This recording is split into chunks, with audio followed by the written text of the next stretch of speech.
ఈ న్యూస్ మన ఊరు మన వార్తలు. Web news channel. Machilipatnam Challa సెంటర్లో పాత గొడవల నేపథ్యంలో కత్తిపోట్ల దాడి జరిగింది. ఈ దాడిలో ఓ యువకుడు తీవ్ర గాయాల బారిన పడ్డాడు. చల్లపల్లి పవన్ అనే యువకుడిపై అతని పాత మిత్రుడు ఒక్కలగడ్డ సాయి పాత గొడవల నేపథ్యంలో అరటిపళ్ళు కోసి చాకుతో దాడి చేసినట్లుగా సమాచారం.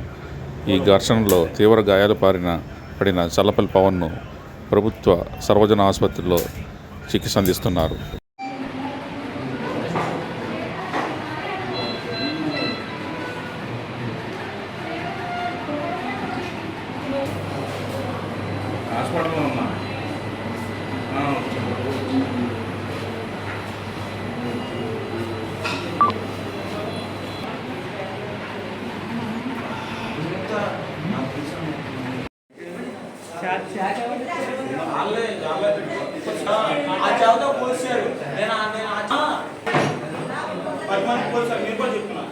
చాకు పెట్టి అది పోసాడు అంటే నేను బలవంతంగా లాక్కుని తెగింది నాకు తెగిపోయింది.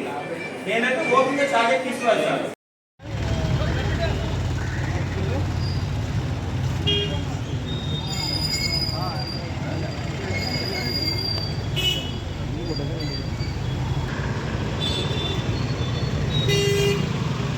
Gracias.